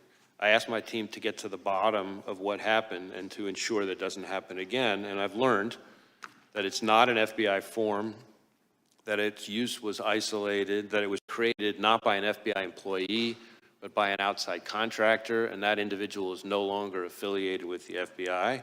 But we are sending what we have found to the Office of Inspector General, and we'll cooperate, of course, with anything they find. Mr. Chairman, I'll just close with this. We keep hearing about these isolated examples, whether it's Richmond Catholics, this instance. Isn't it a pattern? I yield back. Gentleman goes back, Mr. Correa. Thank you, Mr. Chairman, and Director Wray, welcome again to this committee, and I want to thank you and your agents for the good job you're doing to protect Americans. Earlier this week, I was part of the group that went out to visit Butler, Pennsylvania Homeland Security members. I agree with my colleagues that have said violence has no part in our democracy. And I trust you will investigate the events surrounding July 13th thoroughly. I'm going to ask you a question. I hope you'll keep it in mind as your investigation proceeds, which is, who's in charge? Who's in charge at a campaign rally, setting it up? Secret Service or a campaign? And I ask this question because when I was there, had a couple of law enforcement individuals alluding to that question as well. They gave me an example. They said, if a Secret Service says you need to set up a line of dump trucks behind the stage to protect the candidate, and the campaign says that's bad optics, who ends up winning the debate? So my question is, who's in charge? And as you investigate this crime scene, hope you ask the locally elected officials. I spoke to a county supervisor, local police and sheriff. They all had information they wanted us to know, to relay. We just didn't have the opportunity to sit down and talk to them. There was a lot of concern that they weren't given enough time to prepare for this rally. They thought there were things that could have been done better. And ultimately, what I keep thinking, what I keep coming back to is question, who's in charge at these rallies? I think it's an important one because we have an election right around the corner. Pennsylvania, Butler, these areas, battleground states around the country will continue to be areas where our candidates, both sides, will show up, and the threats will continue to be there. So I hope, Director Wray, that you'll keep that statement in mind as you continue to investigate this crime scene. Well, I appreciate the question. I will tell you that we've conducted well over 400 interviews, but we have many more still to conduct. And as is not unusual in an investigation, I'm sure there will be situations where we have to go back to people we've already interviewed with follow-up questions. And our interviews cover a wide range of people. I do think it's important to make sure that the committee and the American people understand the scope of our investigation versus the scope of others. Our investigation is focused on the shooter and his attack. There is, of course, and I understand completely why, there are two separate reviews, one by the DHS Inspector General and the other by this outside independent panel that's been announced, that are focused on the security posture, the adequacy of the security posture at the rally, Secret Service decision-making and actions and things like that. And so I certainly understand why there are all those questions, but those are in scope of those two other reviews, and of course, whatever Congress chooses to do. Our investigation, though, because of our interviews of people who are on the scene, will relate to that in some ways, and we're going to share whatever we learn that's relevant with those other reviews. Director Wray, my last minute that I have, I'm going to flip quickly to your good job resources. Earlier this year in the Appropriations Committee, you testified that you were, for 2024, your budget was $500 million below what you needed to sustain your 2023 efforts. A few minutes ago, you talked about foreign terrorists. The last few weeks, I know information has emerged. That information came from FISA information that was able to be collected overseas on these possible terrorist threats. What we have here today is a domestic terrorist, what looks to be a lone wolf. Your statements, there's nothing really there that would have tipped anybody off to this individual. Is that what I'm hearing from you? Well, I don't know that I'd go quite that far because we're still investigating a lot related to the shooter. It does appear so far that we're seeing less in his... My 6 seconds, I would just say, I would ask that you let us know what resources you need to protect the American public and our candidates in our democratic system. I appreciate the question. I would just say this. We are in, as I've said consistently today and for quite some time now, we are in an elevated threat environment covering a wide range of threats, and the FBI is central to protecting the American people from those threats.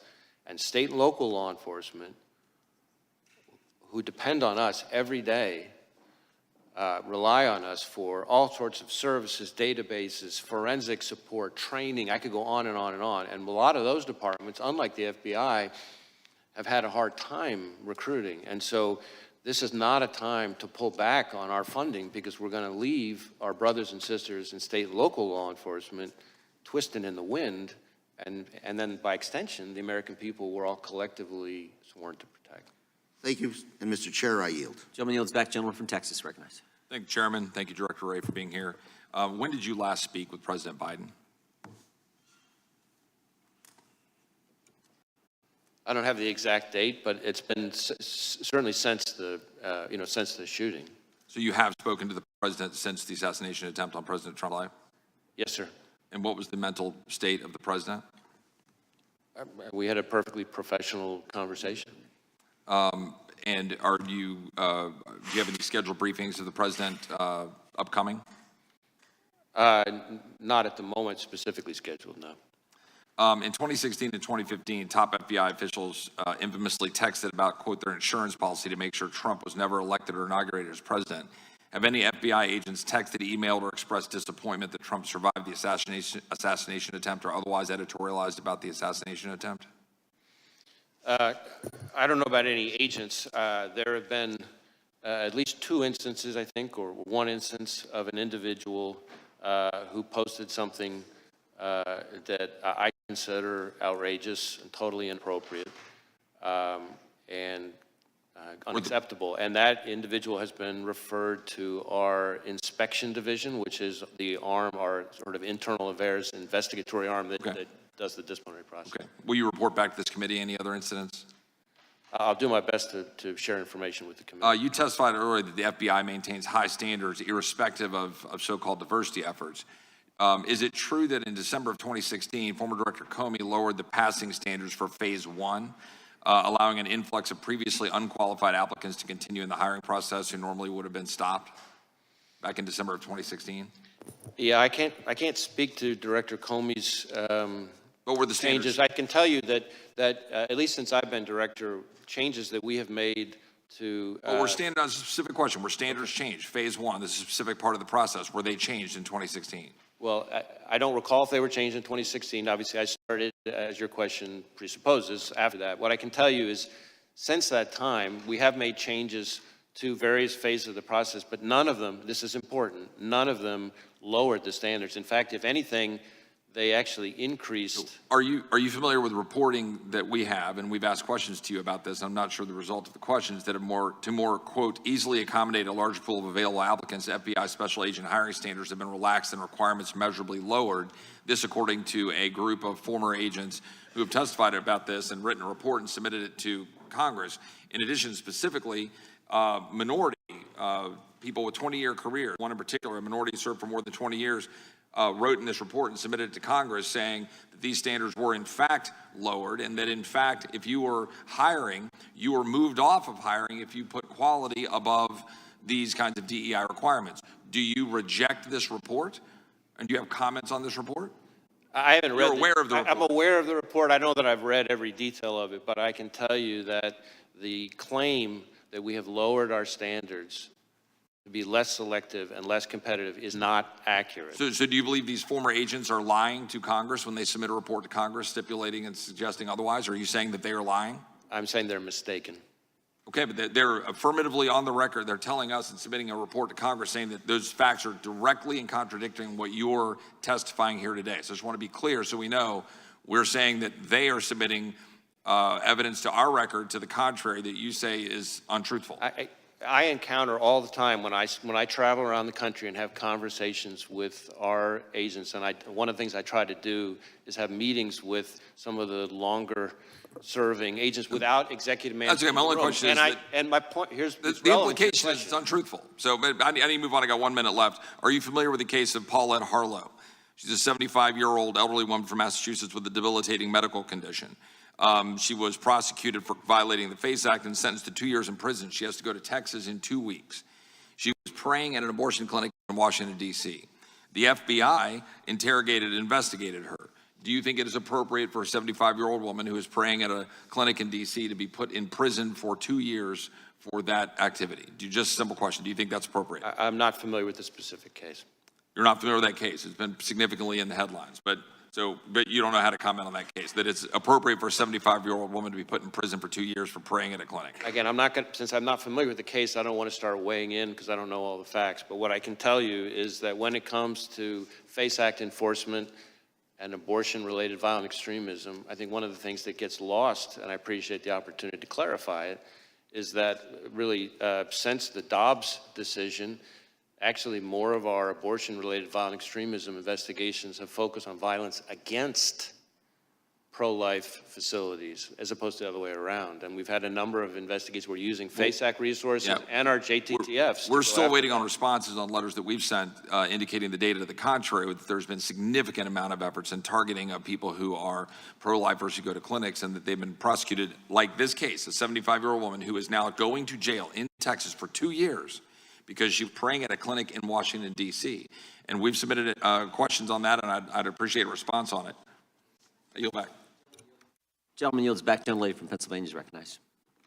Thank you so much, and thank you, Director Wray, for being here and for the work that your team does, as well as for sharing the information that you've been able to today.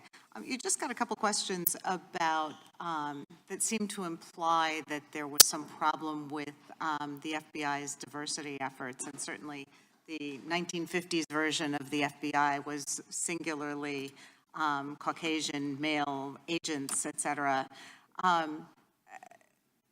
Is the FBI a better force for having a diverse range of employees and agents? I think diversity makes us better, but like everything else, it has to be done the right way.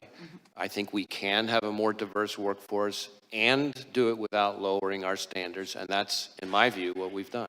And you haven't lowered standards at the FBI. We have not. I repeatedly come across people who are confused about different parts of that, and I appreciate the opportunity to set that straight. Thank you. Yeah, I think we're all concerned here as we've seen the rollout of this Project 2025 that purports to try to eliminate any reference to diversity efforts across the entire federal government. So it is sort of a top-of-mind concern as it's threatening to become reality. So what I did want to talk about today is something some of my colleagues have mentioned, which is the normalization of threats and violence against public servants at all levels, whether it's election workers or school officials, elected officials and their families, judges, federal law enforcement agents, and others.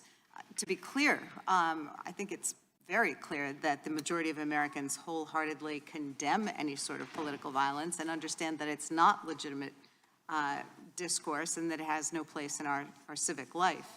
But words do matter, and they have consequences, particularly when uttered by people in positions of leadership. So that's why I remain very concerned by the willingness of some members of Congress to repeat disinformation and conspiracy theories that undermine trust in our public institutions, which serve all Americans.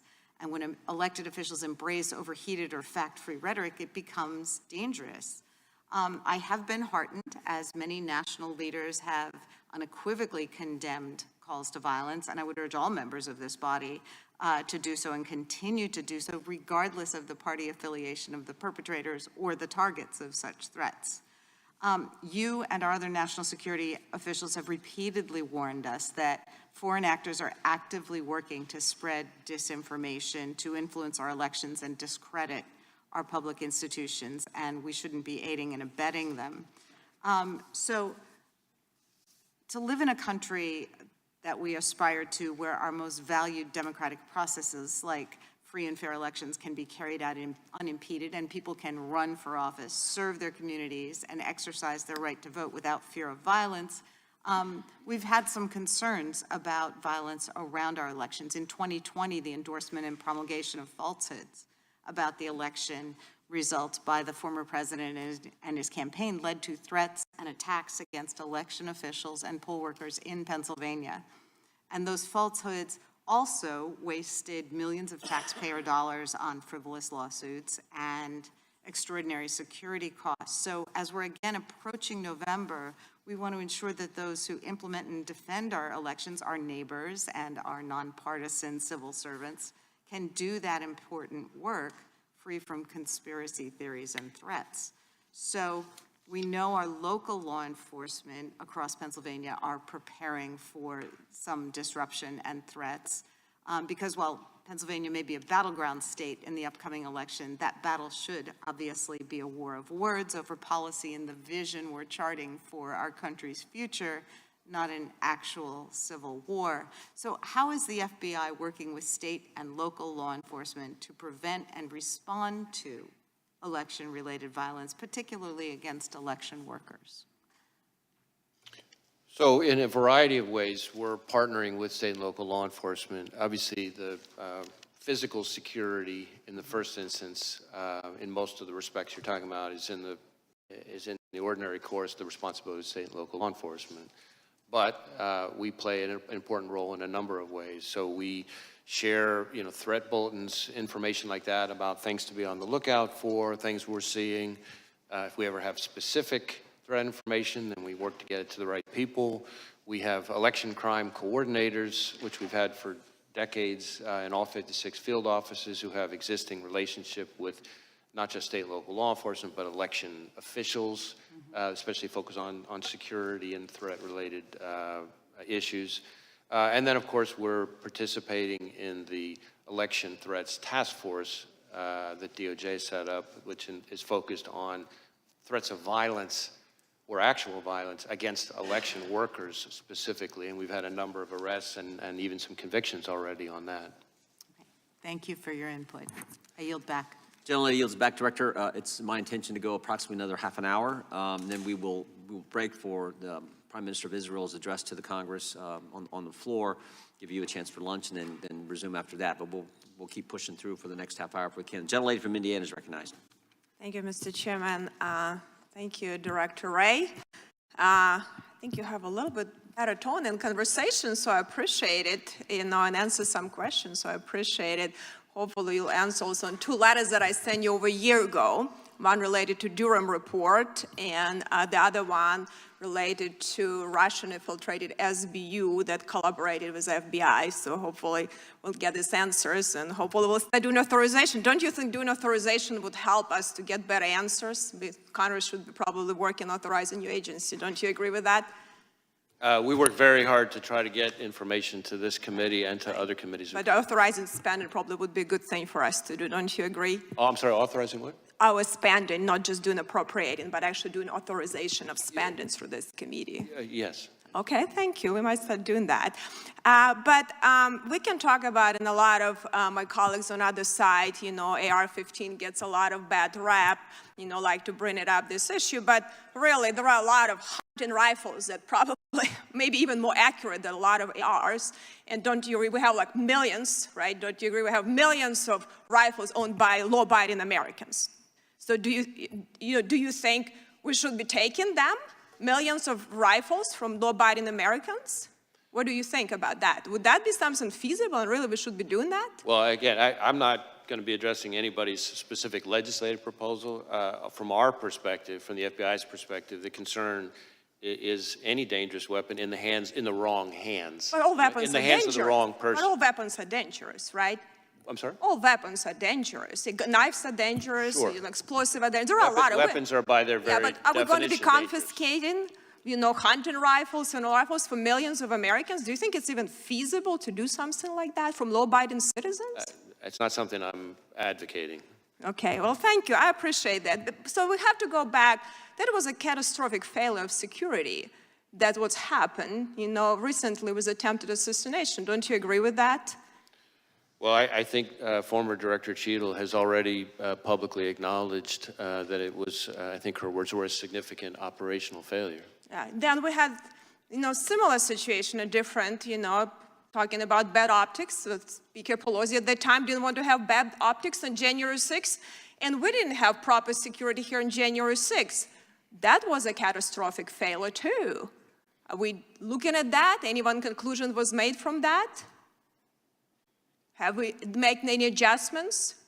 Because I know a lot of people, got hurt now just being here. It was a lot of cases bringing up the Department of Justice, and a lot of them were really just law-abiding Americans that really just upset with the government, and they have a reason to do it. So I think we need to think about it before we prosecute, or instead of actually, looking how we can deal with real criminals and how we can have a proper security when we have events with so many people there. So did you have confidential human sources? I think you never answered that question on January 6th in the Capitol. Did you have some? I'm sorry, what's the question? Confidential human sources. Did you have them on January 6th in the Capitol? Well, again, I'm never going to be getting into when and where we Okay, have or have not used confidential human sources. But are you willing to stand the record that you had no confidential human sources that went into Capitol on January 6th? as I've said consistently, I'm not going to get into where we have or have not used confidential human sources. I can tell you that if you are asking if the violence at the Capitol on January 6th was part of some operation orchestrated by FBI sources or agents, the answer is no. No, I didn't ask you that. I asked, so did you investigate any confidential human sources? Did you do any investigation and looking at that? You're not answering if you had any or not. So if you had potentially, did you do anything you needed to make sure to investigate that none of your sources did anything wrong? If they did wrong, they were prosecuted the same way, like you're trying to prosecute a lot of people that really, even in Supreme Court rule recently, that some unconstitutional charges. Let me just add that there have now been, I think, 180 individuals who've gone to trial, in addition to the 850 who've pled guilty. Right, but I think the problem is you put these charges, a lot of people would put guilty. But let me say just quickly, because I only have 10 seconds, really. So I hope you will take seriously what you're doing. You know, related to the border security is also a crisis. have your vice president was a lead-in on that. Has she initiated meetings with you to lead, like weekly or monthly meeting where she actually get briefings from you as a leading border czar that had that function? Have you had that? Has she initiated any meetings on a regular basis with you? Again, Gentlelady's time has expired. The gentleman can respond. Right. On this issue of confidential human sources, number one, I will say there is a DOJ OIG review that's underway that I think addresses some of these kinds of topics, I believe, but I won't speak for the Inspector General. Second, as to this suggestion, which I've heard all too many times, that somehow January 6th was orchestrated by FBI agents or sources, I will note that in addition to my prior comments, that there have now been 850-ish individuals who've pled guilty, another 180 who've gone to trial. They've all had access to defense counsel, discovery, all the things the Constitution and the rules provide them. It's been in front of something like 15 different judges, I think dozens of juries, and not one has given credence to this notion. And in fact, I don't think any of them have even really seriously tried to raise it. So it's not just my word for it. Look what's happening in the cases. Thank you. The gentleman from Colorado is recognized for 5 minutes. Thank you, Mr. Chairman. Thank you, Director Wray, for being here, for your testimony today, for the work that you do each and every day, and that your frontline agents across the country do each and every day to protect Americans, to keep our country safe. Also grateful for the work that you're doing in investigating the horrific events of July 13th and the attempted assassination of former President Trump, which everyone must and has condemned. I would first just ask, do you believe that the FBI has the adequate resources to ultimately ensure that your agency gets to the bottom of it and fully investigates this terrible crime? Well, we are devoting massive amounts of resources to this specific investigation. We have easily several hundred FBI agents, analysts, and professional staff working on it. It involves over half of the FBI's 56 field offices, almost every headquarters division. We even have some of our overseas offices working on it. You might say, well, why is that? Well, because some of the companies that involve accounts or purchases or communications or what have you that the shooter used are foreign companies, so we have to get evidence from overseas from those companies. I've talked about our lab a little bit earlier today. We've got our Office of Technology Division working on the digital devices. We have our Behavioral Analysis Unit, our BAU, working on helping us build out a profile of the shooter. I could go on and on and on. So it's all hands on deck on this case, as I think is appropriate. Now, when you ask about our resources, I've been public about the fact that the fiscal year 24 budget put us $500 million below where we needed to be to sustain current operations. And on FY25, the current House mark would put us significantly further back behind that and would result in significant risks across every program and our support to state and local law enforcement. We arrested something like 50 violent criminals per day, every day last year. The current mark would mean more violent criminals on the street, more neighborhoods at risk. We have about a 1,300% increase in our investigations related to China and its targeting of us. And I can assure you, China's not cutting its budget.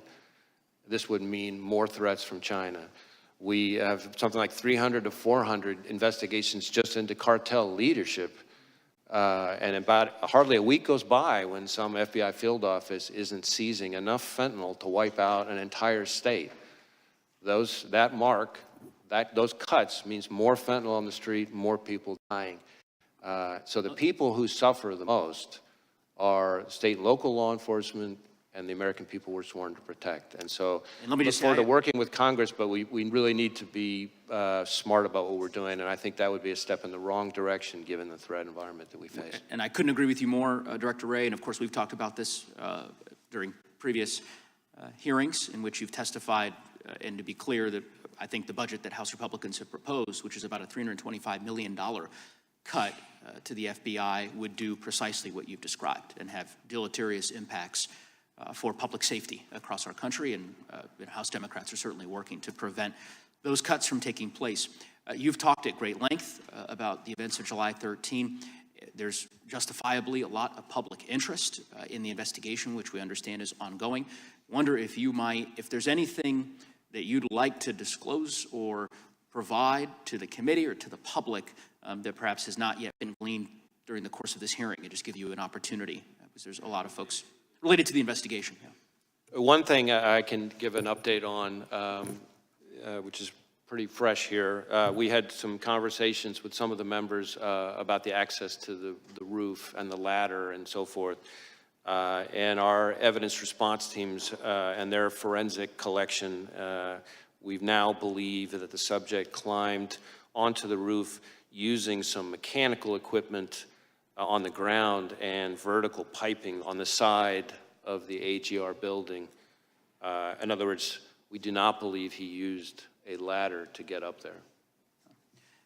One question, if the chairman might indulge me with just a few extra seconds. There's an article recently regarding several former Trump administration national security officials who had received a duty to warn briefing from the FBI regarding the potential threat from Iran. And I think there is this article made clear deep concern that these individuals have, justifiably so, about the threat level, and particularly given the events of the last several months, and the need for there to be an increased security posture and security personnel for former officials who may very well still be at risk. And I don't know if you're familiar with that article. I'm trying not to use names here, but I think would perhaps follow up with your agency and with the Department of Justice more broadly to ensure that any individuals who are potentially facing a threat from Iran or another hostile actor in a foreign nation have the resources they need to have the security available to them. So again, without reference to any specific individual, I want to be very clear about this because I've tried to be vocal on this, but it sometimes doesn't get noticed as much, which is that in my view, the Iranian government has been extremely aggressive and brazen.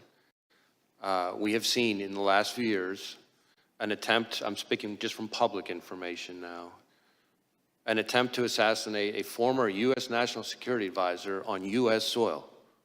We have seen an attempt first to kidnap and then to try to murder an American dissident/journalist who's a critic of the Iranian regime, right smack in the middle of New York City. We have seen a cyber attack against a children's hospital in New England that ties back to Iran. We have seen, as I've testified before, as Director Ratcliffe and I announced, an effort by the Iranians to target the 2020 presidential election.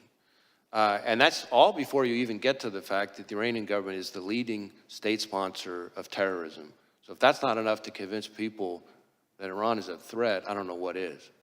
But Director, was there a distinction between what the gentleman from Colorado raised and what you just said, this general concern in these specific instances you talk about, and a direct specific threat on President Trump that's distinct from what you've been describing as this general concern with Iran? Well, again, I can't get into specific pieces of class. And if so, when? If it was a distinct threat on President Trump, when did that take place? Yeah, all I can tell you, certainly in this kind of setting, is targeting of U.S. officials for the Soleimani strike is something that is a reality that the Iranian government has at times called for very publicly.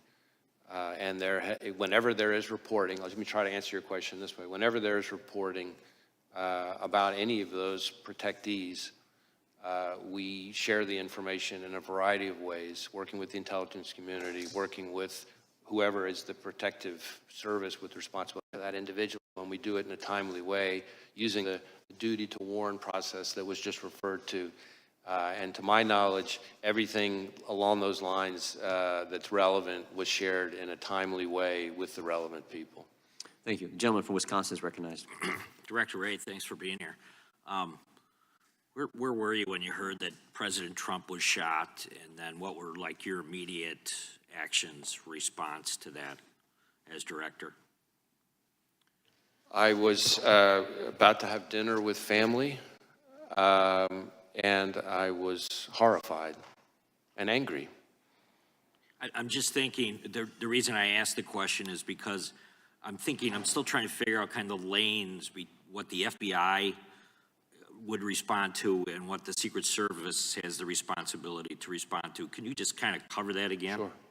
So the FBI is not responsible for, has never really been part of our mandate or mission for the physical security of venues, of specific protectees or anything like that. That's, if it's somebody within Secret Service's scope, that's their mandate and mission.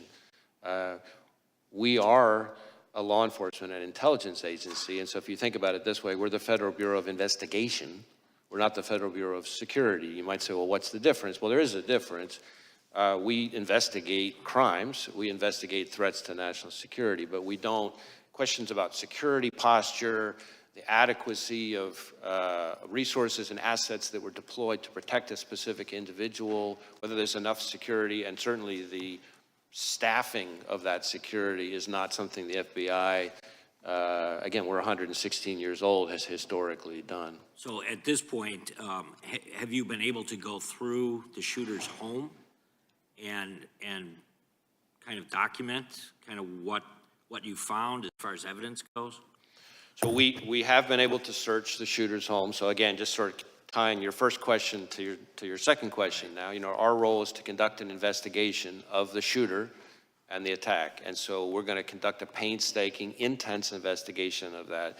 We have, among other scenes that we've processed using evidence response teams, in addition to the rally scene itself, of course, we have been through the shooter's home, his bedroom, other parts of the house, et cetera. Have you been able to establish that he did go to a range and either zero that weapon in or, at least target shoot that weapon prior to the assassination attempt?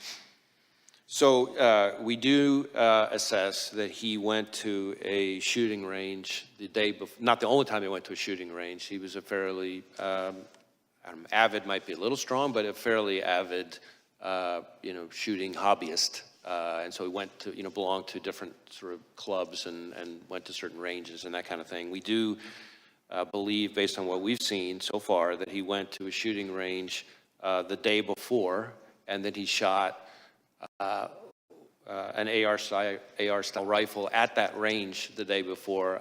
I'm not sure we know for sure that it's the weapon that he used, but I think we assess that it probably is. Have you been able to interview his parents? Yes, we have. And was there anything that was gained from that interview that would lead you to believe that they certainly were aware of what was going on?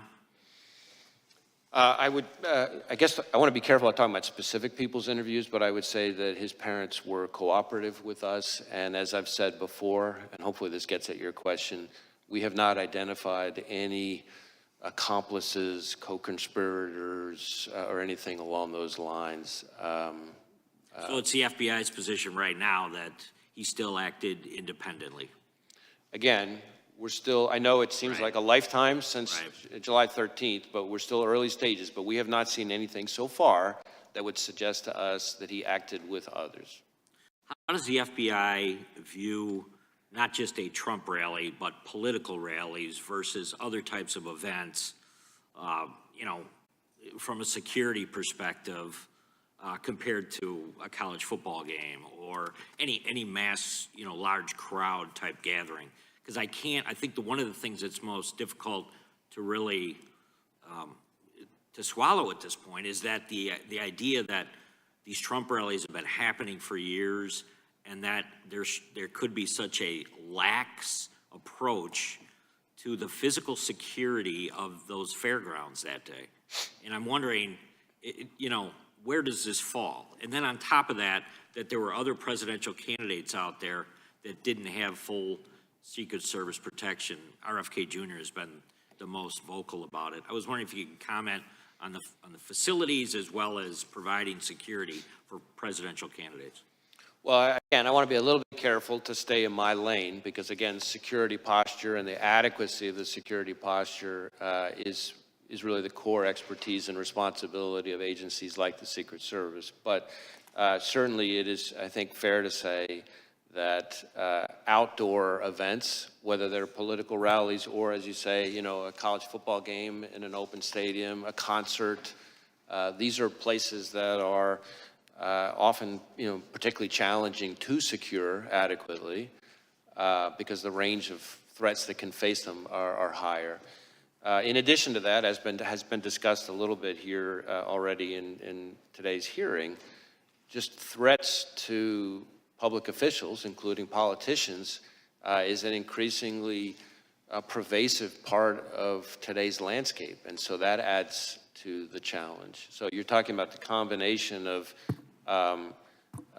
individuals who are increasingly targeted for violence, combined with venues that are softer and harder to secure targets, I guess is the way I would answer. But again, those kinds of questions, the adequacy of the security posture, all the resources that were or were not devoted, all that stuff, is my understanding, would be very much in scope for the DHS Inspector General investigation and this outside independent panel that's been appointed. I yield back. Gentleman yields back.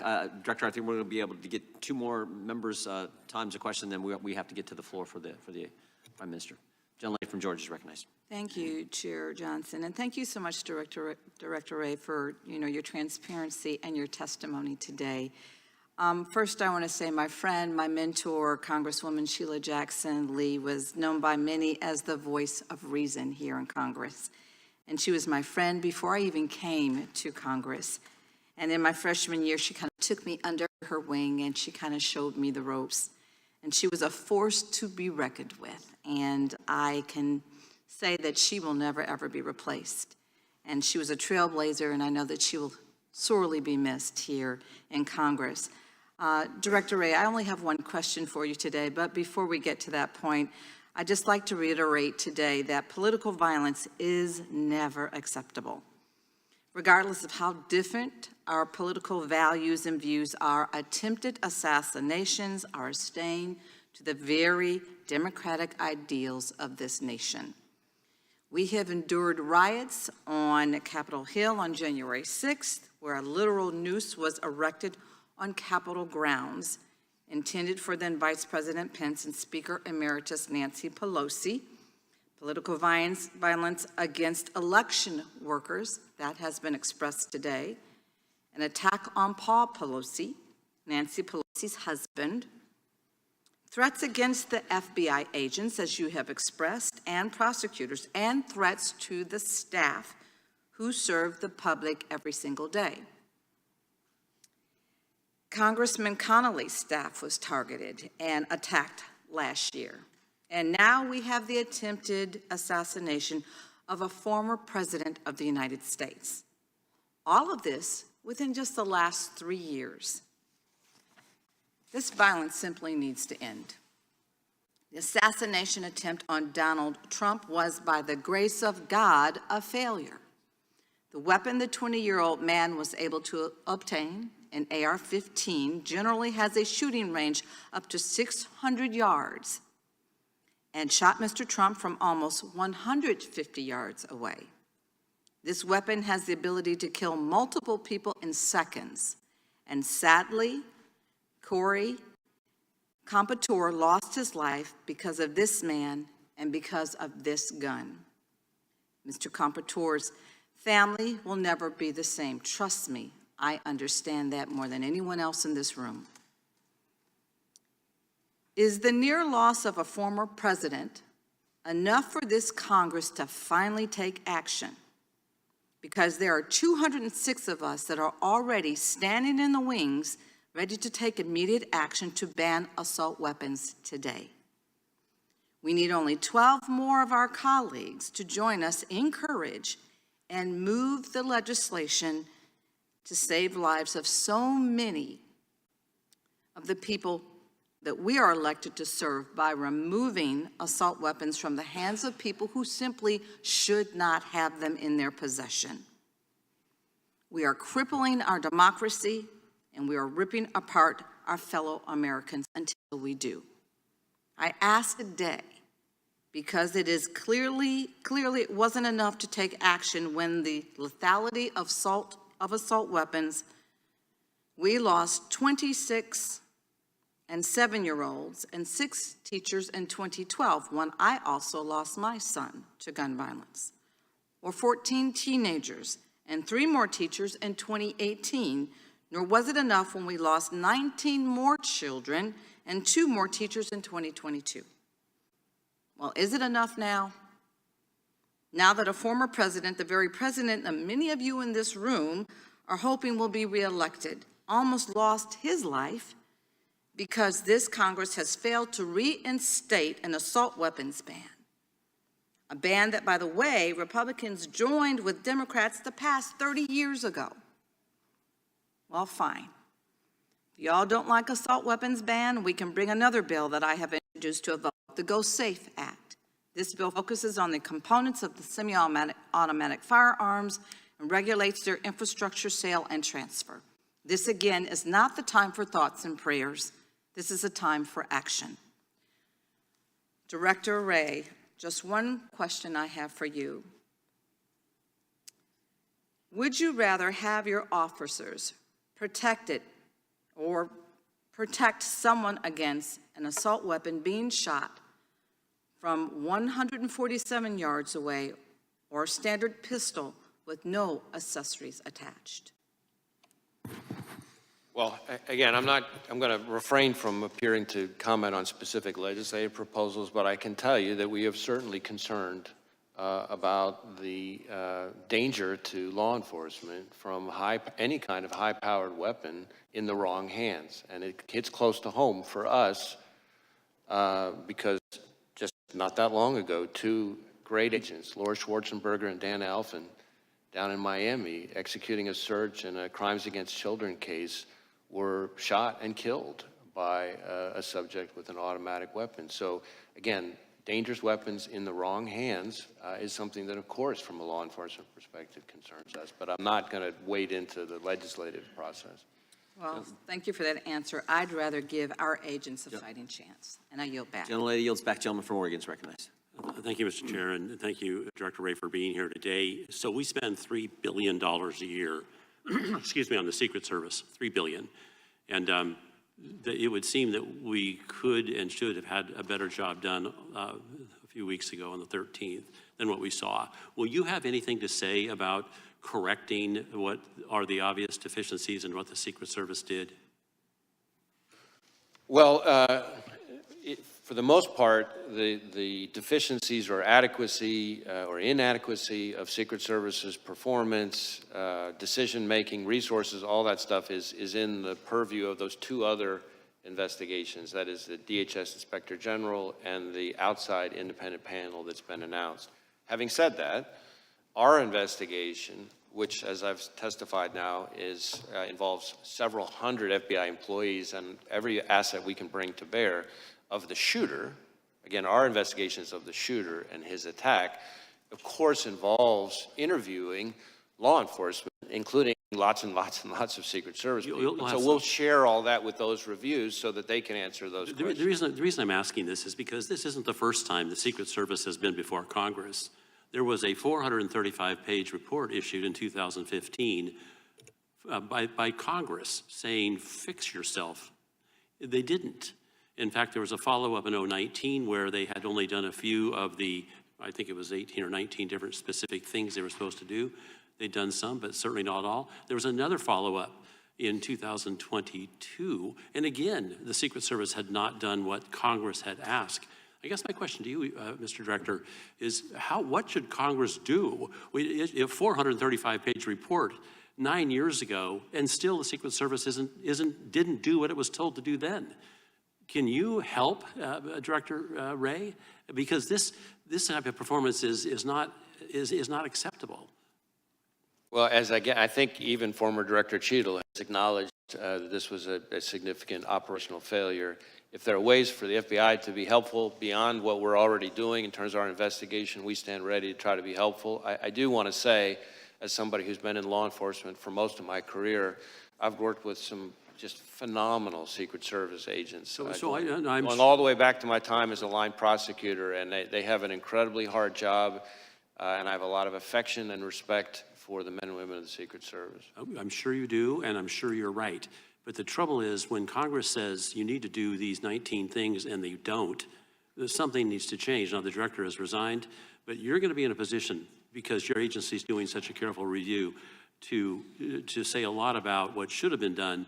I guess the real issue is much more of what the higher-ups in that agency are or are not doing. Perhaps that's on us. And we will share with those reviews anything that we come across that could be helpful or relevant to them for those questions. Let me quickly go to some details on the actual events. It appeared to a lot of us, as the Secret Service was taking former President Trump from the stage, that he was clearly still in view of everybody. And had there been another shooter, I didn't see him being protected. Are you going to raise that issue?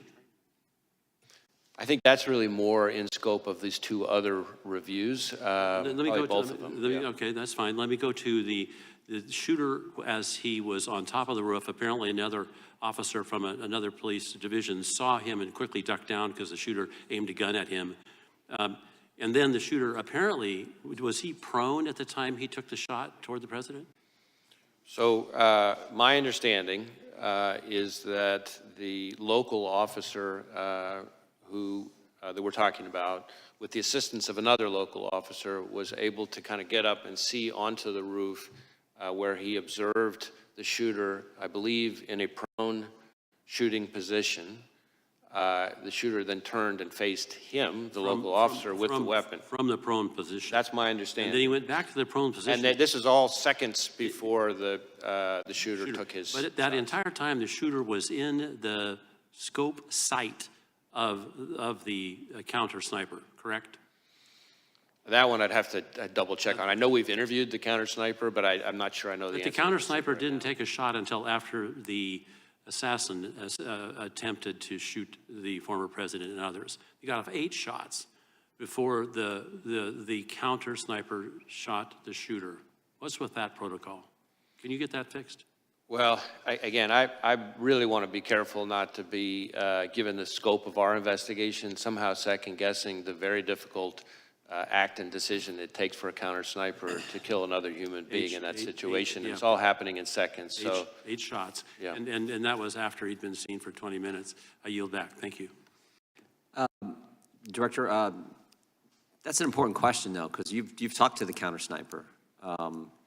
And that, I mentioned this in our opening statement, that critical 5 minutes from 6:09 to 6:14, and what takes place there is critical, and I think that's what the gentleman was getting at, and we were hopeful that you could tell us something about your interview with the counter sniper. Yeah, I guess I want to distinguish a couple things. There is some individual, not law enforcement, I believe, who spotted the shooter on the roof a few minutes before, but I think law enforcement spotting him with the weapon on the roof is seconds before the shot. Okay, So that's important. yeah, so I think there's two different things I think going what you're on saying there. is it wasn't maybe that if the bad guy shoots at 6:11, then you're saying this encounter with local law enforcement that Mr. Bentz was just getting into happened just seconds before that and maybe not 2 minutes before that? That's my understanding. That, in other words, that there's different things here. There's an individual, at least one individual I can think of, not law enforcement, member of the public, who observed him on the roof. Not clear whether or not the individual saw a weapon or not, but saw him in a way that was concerning. That is some number of, not many, but like just a handful of minutes. I think separate from that, as far as law enforcement goes, in terms of a weapon, this local officer that we just talked about observed the individual, again, literally just seconds before the shooter took his shots. Separate and apart from all of that, roughly, I think, maybe a little less than or around an hour before the shooting, there were local law enforcement officers who observed the shooter, not up on the roof, not with a weapon, but with I believe, a rangefinder, kind of like you use if you were playing golf or something, in a way that was odd and suspicious. So that started happening with local law enforcement beforehand. But in terms of shooter, meaning with the weapon, law enforcement, my understanding is that the first time that happened was this local officer climbing up on the roof seconds before the Again, we want that timeline. I think the committee wants that timeline and communications that were taking place in that short period of time. Again, as I've said with everything else, I really want to be careful. I'm leaning in, trying to share as much as I can here. Facts are evolving, things may change, but we are working on a timeline, among other things. Committee will stand in recess until after the Prime Minister's remarks conclude.